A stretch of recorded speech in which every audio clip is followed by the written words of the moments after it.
귀한 찬양 감사합니다. 우리 옆에 앉아 계신 분들 중에 조금 편하신 분들이 계시다면 이렇게 인사를 나누면서 함께 말씀을 시작하면 좋겠습니다. 한번 이렇게 인사 나눠볼까요? 바보가 됩시다. 한번 이렇게 인사 나눠보겠습니다. 네, 바보가 됩시다. 네, 감사합니다. 제가 1부 때 이렇게 인사를 좀 권해봤는데요. 순간 다들 이렇게 멈추셔가지고 잠깐의 정적이 있었습니다. 왜 갑자기 이제 말씀을 나누는데 무슨 바보 타령인가 이렇게 하실 텐데, 오늘은 이제 말씀 제목도 이제 바보라고 이렇게 잡아봤습니다. 그래서 아까 이제 권사님 한 분이 이 바보가 바다의 보배인가요? 목사님 이렇게 물어보시길래 그 바보가 그 바보입니다. 이렇게 이야기를 했었습니다. 저는 지난 한 주간 동안 이 오디오 큐티를 준비하고 이 사무엘하를 묵상하면서 제가 바보가 되는 기분이었습니다. 왜 그러냐면 평소에는 너무나 이렇게 성경 통독을 하면 잘 읽히는 본문이었는데, 이 묵상을 하고 조금 더 깊이 말씀을 읽고 조금 더 깊이 말씀을 생각하다 보니까 너무 어렵더라고요. 오히려 레위기에 번제를 드리고 소제를 드리고 화목제를 드리고 그 레위기가 그리울 정도로 생각보다 더 많이 애를 먹었던 그런 이제 묵상의 한 주였습니다. 통독을 하면은 잘 읽히는 성경이 다윗 이야기입니다. 창세기와 더불어서 다윗 하면 아마 여러분들도 대체적으로 다윗에 대해서 나는 웬만큼 다 알고 있다, 이렇게 생각할 만큼 우리가 다윗의 이야기는 술술술 쉽게 잘 읽히기 마련입니다. 근데 저는 아무튼 바보가 되는 그런 기분이었습니다. 근데 덕분에 이 다윗의 실제 다윗의 삶에 녹아내려 있었던 하나님에 대한 믿음, 실제로 다윗의 삶에 뿌리 깊이 박혀 있었던 그 믿음의 영성을 한층 더 깊이 이해할 수 있는 그런 은혜가 제게는 있었습니다.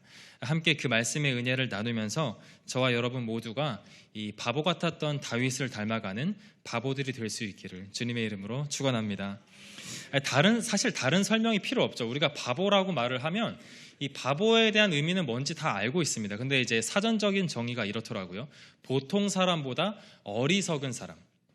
그러니까 보통 사람들이 행동하거나 판단하거나 생각하는 것과 다르게 좀 어리석게 보이는 사람을 우리는 바보라고 말합니다. 또는 지능이 낮아서 정상적인 생활이나 판단이 어려운 사람을 우리는 바보라고 의미를 하는데요. 오늘 우리가 읽은 이 다윗, 우리가 다윗에게 가지고 있는 선입견을 제거하고 오늘 본문에 나와 있는 다윗의 행동을 보면 다윗은 바보입니다. 이 바보 같은 다윗이, 이 정말 바보 같은 이런 사람이 있을 수 없습니다. 우리는 다윗은 믿음이 좋고 영성이 뛰어나고 하나님이 기뻐하셨던 인물이었기 때문에 뭔가 이유가 있을 거야 라고 하는 선입견을 가지고 성경을 읽죠. 그건 뭐 당연한 겁니다. 그러다 보니까 이 다윗의 현실로 잘 우리가 이렇게 빠져들지를 못하는 것 같아요. 다윗이니까 이렇게 했나 보지, 우리는 이렇게 생각하면서 넘어가게 되는 것 같습니다. 그런데 오늘 다윗이 행한 행동을, 그런 선입견을 제거하면 다윗만큼 세상에서 바보는 없습니다. 우리 20절 말씀을 다시 한 번 더 읽어보겠습니다. 20절입니다. 시작. 아브넬이 부하 20명과 더불어 헤브론에 이르러 다윗에게 나아가니 다윗이 아브넬과 그와 함께한 사람을 위하여 잔치를 배설하였더라. 아멘. 다윗에게 적국의 최고 사령관, 최고 군사령관인 아브넬이 찾아왔습니다. 우리야 성경을 읽었으니까 아브넬이 투항할 의사를 가지고 나왔다, 이렇게 생각을 하고 있지만 다윗은 그걸 몰랐습니다. 그런데 아브넬이 군대를 거느리고 온 것도 아니고 20명만 꼴랑 데리고서는 다윗을 찾아왔습니다. 다윗의 입장에서 이 아브넬은 철천지 원수입니다. 원수이자 못해 지금 자기와 칼과 칼을 겨누고 싸우고 있는 적대적인 인물입니다. 마치 지금 우크라이나 전쟁 한복판에 푸틴이 20명의 경호원만 데리고 왔다고 상상해 보십시오. 과연 우크라이나에서 무슨 일이 일어날까요? 뭐 이러나 저러나 결코 좋은 대접을 이 푸틴은 받지 못할 것입니다. 그런데 오늘 다윗은 이 아브넬이 오자 어떻게 했다고 하죠? 극진한 잔치를 준비해서 대접했다고 성경은 말하고 있습니다. 자기의 목에 칼을 겨누고 자기의 목에 총을 겨누고 호시탐탐 다윗의 목숨을 없애고 싶어하는 그 사울 집안의 우두머리인 아브넬이 다윗을 찾아왔는데 다윗은 너무나 바보스럽게도 그를 위해서 잔치를 배설했다라고 성경은 말하고 있습니다. 아니 목사님, 아브넬이 항복하겠다고 미리 편지를 보냈겠죠. 아니면 다윗이 알고 있었겠죠. 혹은 하나님께서 다윗에게 영감을 주셔서 다윗이 알고 있던 거 아닙니까? 우리가 이제 그런 선입견을 가지고 있을 수 있는데요. 그래서 바보라고 다윗을 평가하는 것은 너무 좀 과한, 또 극단적인 표현 아닙니까? 이렇게 생각할 수 있는데 우리 화면을 보면서 그 다음 절 구절인 21절 말씀을 함께 읽어보겠습니다. 새번역 성경입니다. 우리 함께 읽겠습니다. 시작. 잔치가 끝나자 아브넬이 다윗에게 말하였다. 이제 그만 일어나 가서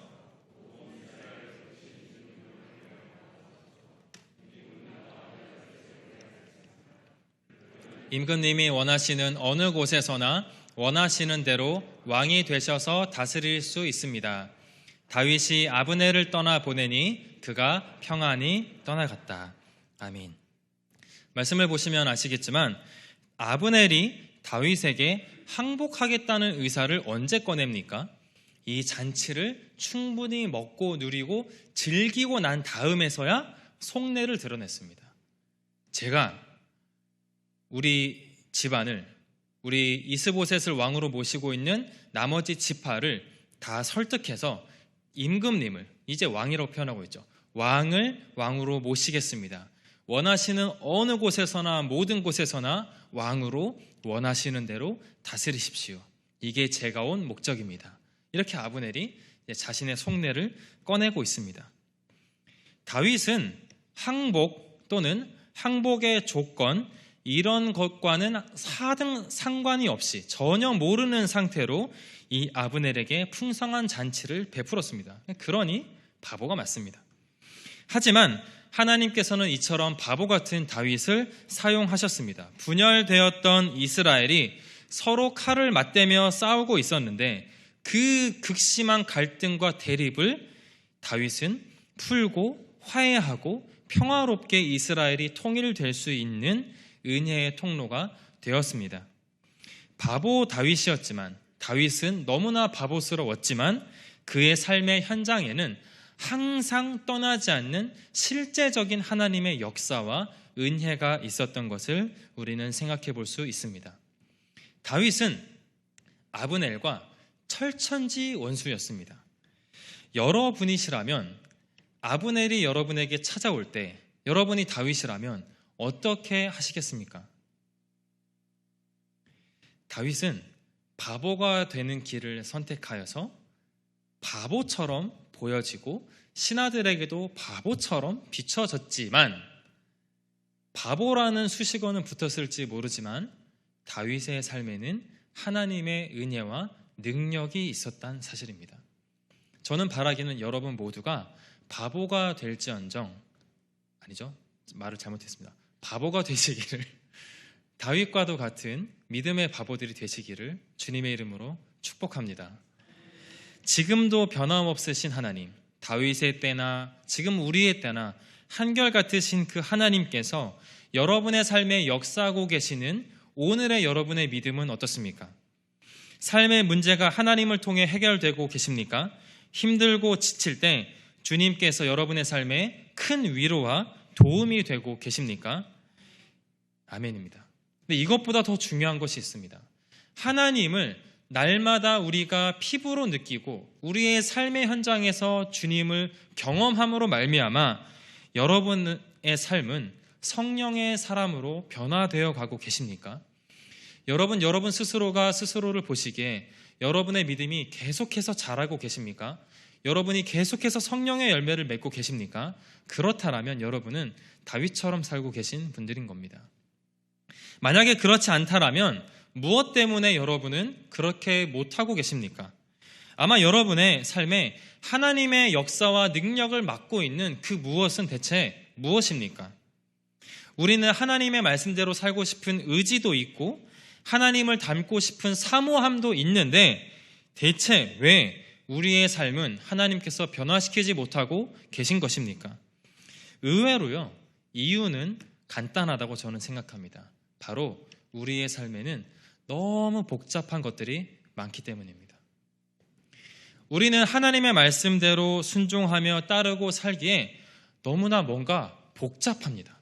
복잡한 이유가 있고 복잡한 변명이 있고 복잡한 나만의 이유와 사정들이 있어서 우리는 하나님께서 우리의 삶에 능력으로 역사하시는 것이 불가능해지는 그런 삶을 살고 있는지 모르겠습니다. 이래서 이렇고 저래서 저래서 우리는 하나님의 말씀이 내 삶의 능력이 되는 것이 해결이 안 됩니다. 하나님의 말씀이 내 삶의 능력이 되고 역사가 나타나고 내가 말씀대로 사라지는 그 은혜가 있는 그 앞에 이런 이유 저러한 사정들이 우리로 하여금 말씀 순종하는 거는 나는 안 돼라고 우리 스스로 단정 지어버리게 만듭니다. 우리가 주일 말씀을 듣고 성경을 읽으며 하나님의 말씀에 순종하고 이웃들에게 친절을 베풀겠다고 다짐합니다. 고개를 끄덕이고 우리의 마음이 감동합니다. 그렇지만 내게 원한을 산 사람은 나의 이웃이 아니야. 우린 그런 사연이 있습니다. 내가 아무리 친절을 베풀어도 나에게 친절 한 번 안 베푼 사람은 나의 사랑을 받을 자격이 없어. 우리는 그런 복잡한 이유가 있습니다. 우리의 친절의 대상에서 빠지는 사람과 그 어떤 일들이 너무나 많이 있습니다. 부부간의 사랑, 가족 사랑, 따뜻한 말과 섬김으로 내가 만나는 사람들을 돕고 섬기겠다고 우리는 주일마다 결단하며 결심하는지 모릅니다. 하지만 이제까지 따뜻한 말과 섬김을 내가 받아봤어야지. 내가 받아보고 난 다음에야 내가 해야지. 이러한 복잡한 사연도 우리 가운데 있을 수 있습니다. 그래서 이러한 이유 저러한 이유 혹은 우리의 자존심이 상한다는 이유로 우리는 그보다 더 정작 중요한 하나님의 말씀이 내 삶의 능력이 되는 것이 좌절되어 버리는 믿음의 일상들을 살아가고 있지는 않습니까? 그런데 여러분, 오늘 이 다윗과 아브넬의 관계는 저와 여러분이 가지고 있는 삶의 무수한 사연들보다 더 기구하고 더 풀기 어려운 정말 원수 중의 원수 같은 관계가 이 다윗과 아브넬의 관계였습니다. 이 오디오 큐티를 통해서도 이제 간략하게 말씀을 드렸었는데요. 아브넬은 사울 왕의 사촌지간입니다. 그래서 사울이 왕이 되었을 때부터 아브넬은 군대 장관, 군대 사령관이었습니다. 그런데 어느 날 거대한 골리앗을 무찌른 꼬맹이가 있었어요. 그게 누구죠? 다윗입니다. 사울 왕이 저 다윗을 알아보라고 해서 아브넬이 데려왔습니다. 아브넬이 다윗을 사울에게 천거한 거예요. 추천한 거예요. 그래서 이 총애를 받게 된 다윗이 점점 더 이 능력을 끼치고 훌륭한 일들을 많이 하자 사울이 다윗을 군대 장관으로 삼습니다. 그 이전까지는 군대 장관이 누구였을까요? 아브넬입니다. 그러니까 아브넬과 다윗의 관계는 좋을래야 좋을 수가 없어요. 내가 데려온 꼬맹이 애송이가 나의 이 군대 장관, 군사령관의 자리를 꿰차더니 사람들의 인기를 가져가 버리더니 나는 찬밥이 되어버렸네. 아마도 아브넬은 속으로 이를 아득바득 갈고 있었을 것입니다. 그러던 어느 날 사울 왕이 드디어 헷가닥한 거죠. 다윗을 향해서 창을 던지기 시작합니다. 그 옆에는 아브넬이 있었습니다. 사울이 다윗 왕을 찾아서 죽이려고 그렇게 광야를 헤치고 다니고 다윗의 소문만 들으면 군대를 동원해서 추격조를 편성해 따라갔습니다. 그 추격조를 이끌었던 지도자가 누구일까요? 아브넬입니다. 아브넬의 추격과 다윗의 도망과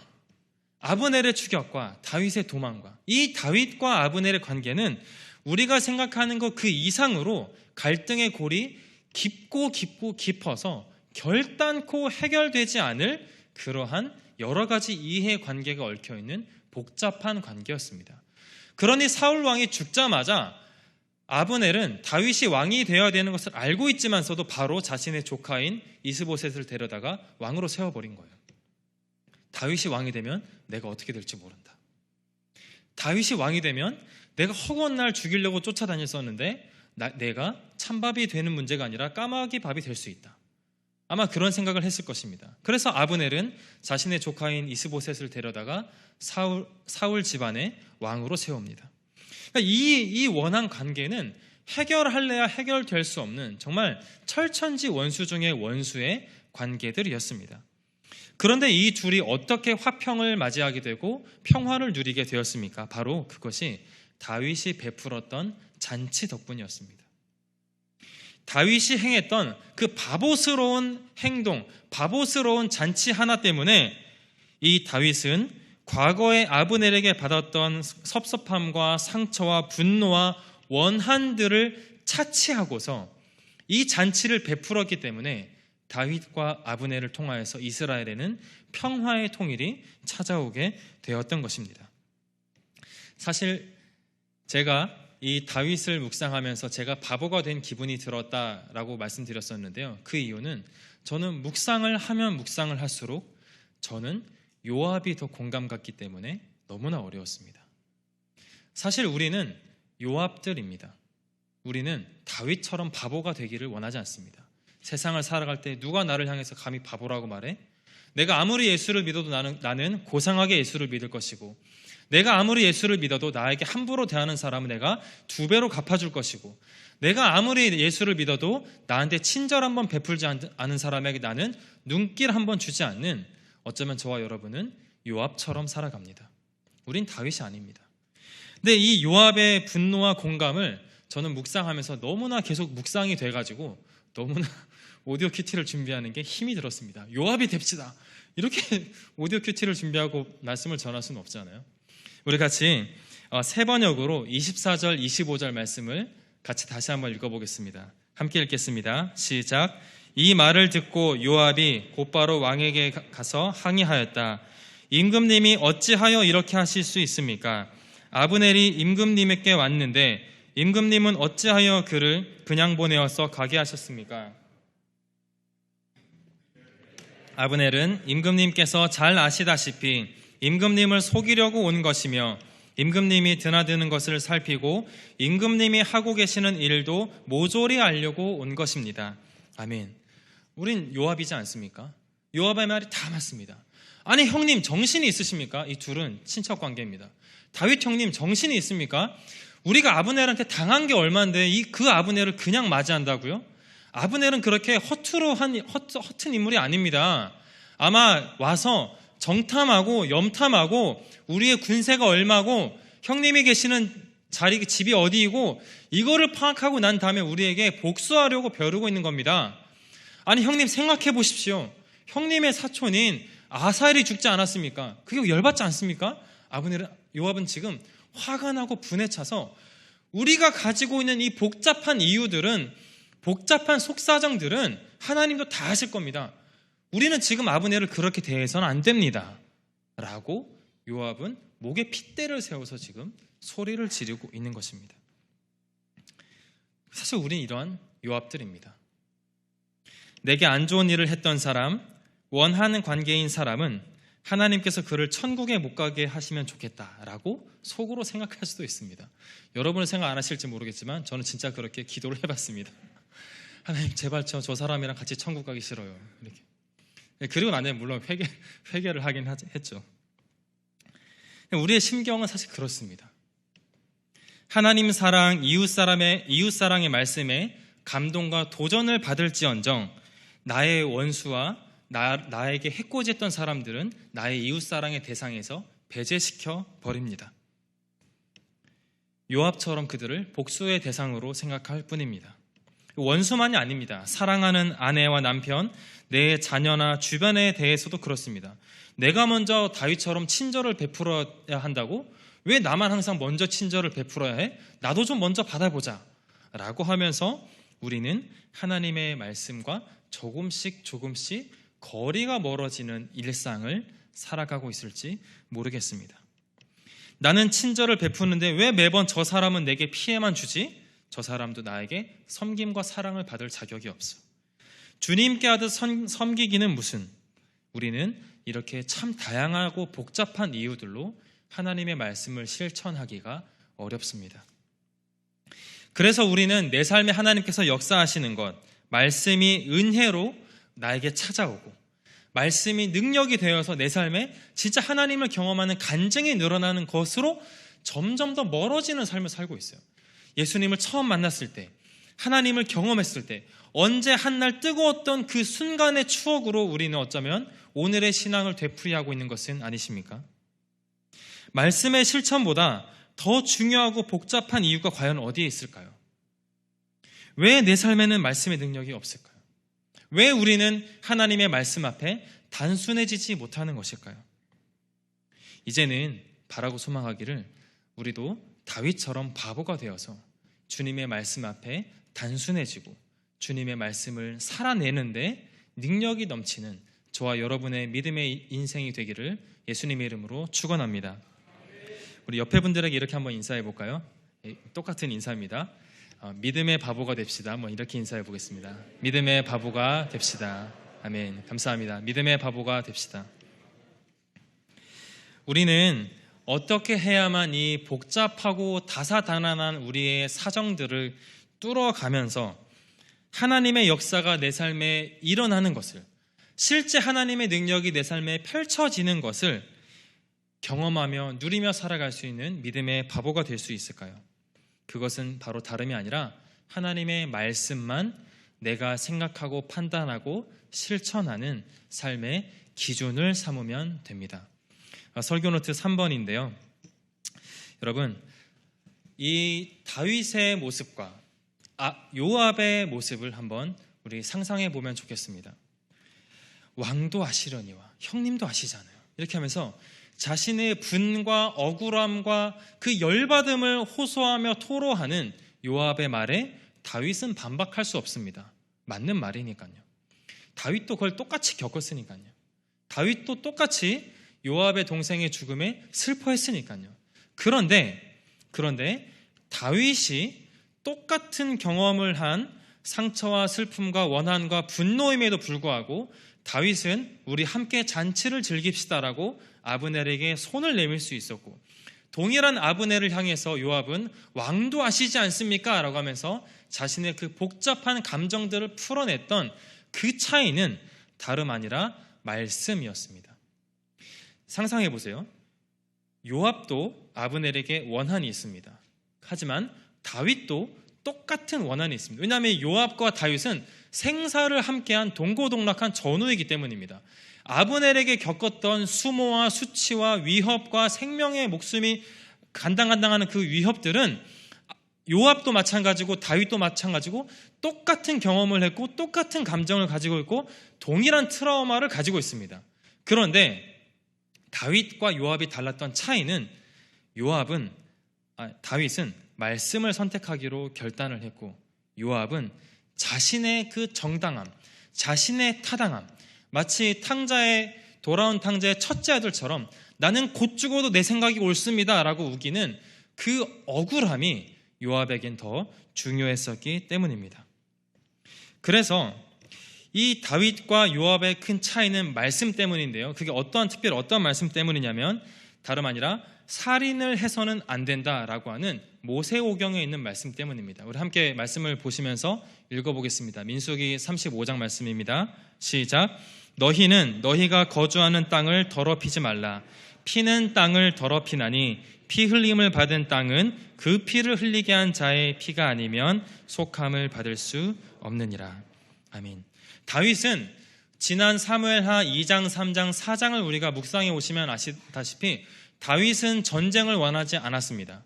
특별히 동포 간의 전쟁을 어떻게든 하지 않고자 피했습니다. 왜 그러냐면 하나님께서는 금지하셨기 때문입니다. 동포 간의 살인은 안 된다. 피 흘림은 안 된다. 만에 하나 너희가 피를 흘린다라면 가해자, 그 살인자의 피로 말미암아 그 피는 속함을 받을 수 있다. 그러니 절대 피 흘리는 것은 되지 않는다. 아브넬이 다윗 앞에 나왔습니다. 다윗이라고 피가 끓지 않았겠습니까? 하지만 다윗은 말씀을 아는 겁니다. 다윗은 알고 있는 겁니다. 내가 아브넬에게 해를 가해서는 안 된다. 이 만약에 해를 가한다라면 이건 하나님께서 나에게 갚으실 것이다 라고 하는 이 말씀을 다윗은 알고 있는 것입니다. 그렇기 때문에 다윗은 요압이 아브넬을 암살했을 때도 이 피는 나와 상관이 없다라고 하면서 슬퍼합니다.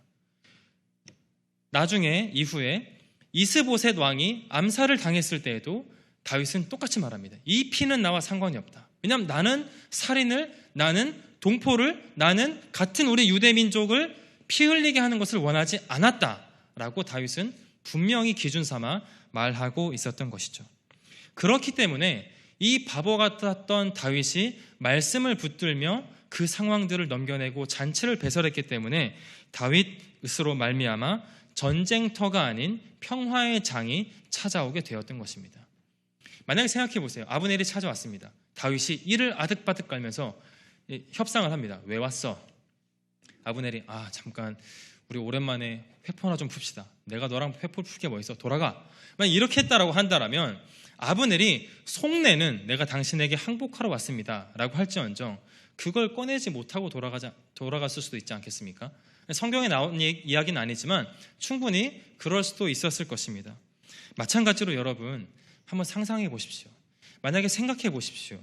우리가 우리의 삶의 속사정을 다 우리의 삶의 복잡한 다사다난한 이야기들을 다 옳다고 여기며 하나님의 말씀을 뒤로 하며 살아가고 있다면 어떠한 삶이 더 유익하고 복된 삶이겠느냐라고 하는 것입니다. 바보 같았던 다윗의 삶과 그 자신의 억울함과 토로함을 외치며 내 생각이 옳다, 이게 맞다, 우리는 아브넬을 가만히 둬선 안 된다라고 목소리 핏대 높여 외쳤던 그 아브넬의 삶과 누가 더 선한 열매를 맺으며 살았냐라고 하는 것입니다. 자기 분노와 섭섭함, 원한과 억울함을 다 챙겼던 요압입니까? 아니면 군대를 거느릴 수 있고 피 흘림을 할 수 있었지만 말씀대로 살고자 평화를 선택했었던 바보 같은 다윗입니까?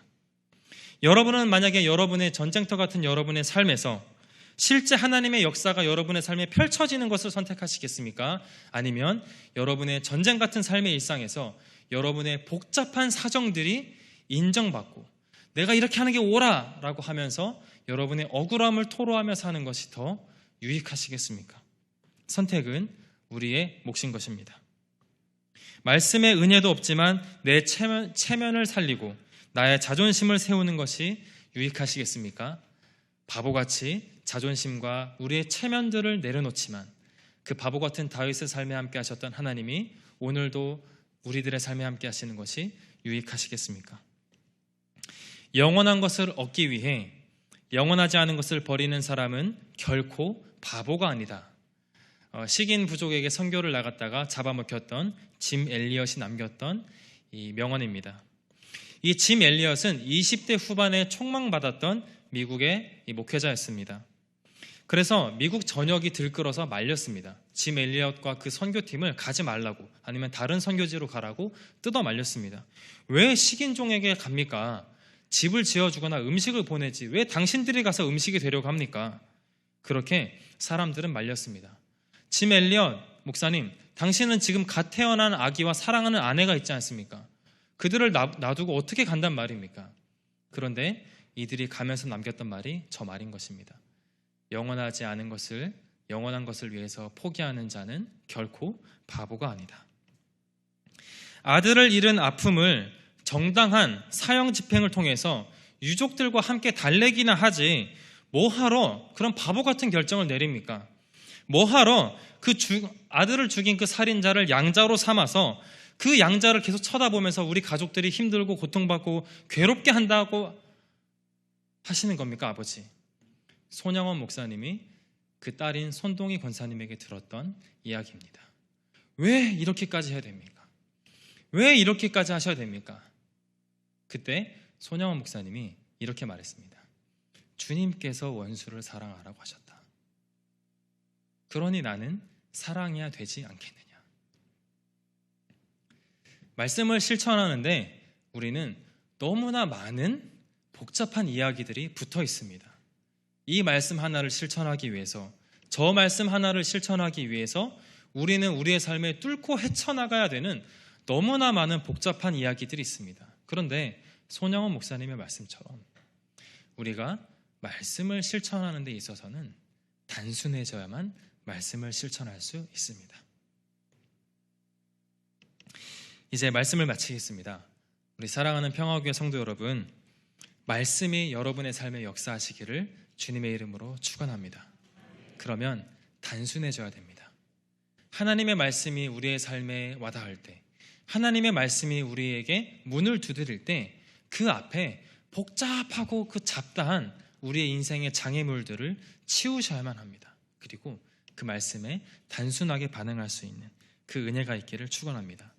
예수님께서도 제자들을 부르실 때 딱 한 가지 조건만 예수님의 제자가 될 수 있는 조건이 있었습니다. 그게 뭐였냐면요, 나를 따르라입니다. 수많은 제자들이 있었고 수많은 사람들이 예수님을 만났지만 예수님의 제자가 됐던 비결은 딱 하나였습니다. 나를 따르라. 따라만 오면 된다, 이거였습니다. 그 단순한 주님의 말씀에 반응했던 사람들이 저와 여러분이 알고 있는 믿음의 선배들이 되었던 사실을 기억할 수 있기를 바랍니다. 우리 말씀을 기억하면서 함께 찬양하며 나아가겠습니다. 이제는 우리의 복잡한 것들을 내려놓고 말씀으로 단순해질 수 있기를 바라면서 이 찬양으로 결단하며 나아갑시다.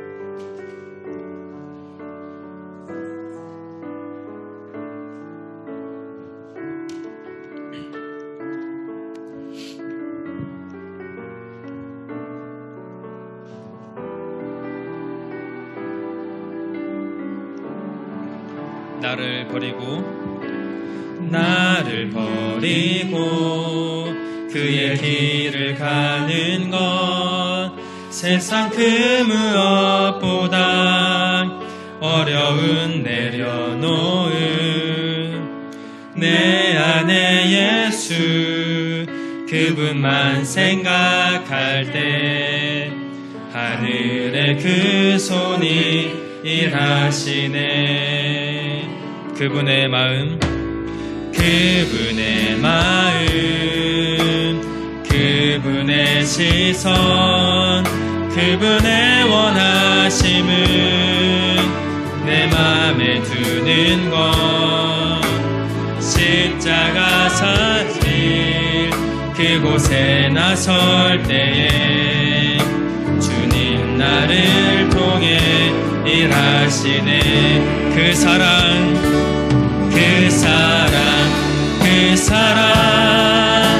나를 살리신 그 사랑, 하늘의 모든 영광 다 내려놓으신 내 삶도 그렇게 내려놓습니다. 주님 기뻐하시는 그 길, 우리 처음부터 한 번 더 고백하겠습니다. 나를 버리고 그의 길을 가는 것, 세상 그 무엇보다 어려운데 우리 모두 바보 같은 다윗이 되기를. 내 안에 예수 그분만 생각할 때 하늘의 그 손, 우리 함께 고백하겠습니다. 그 사랑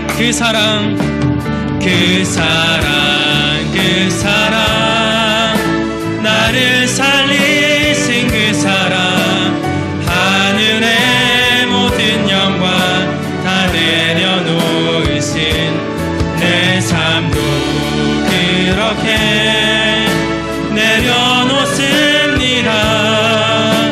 주님 우리 믿음으로 한 번 더 고백하며, 하나님 내 삶을 내려놓겠습니다.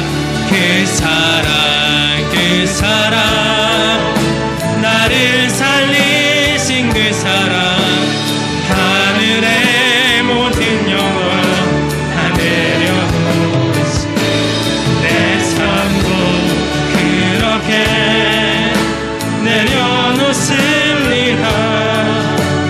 주님 기뻐하시는 그 길 가렵니다. 이 시간 우리가 함께 말씀을 놓고 기도합시다.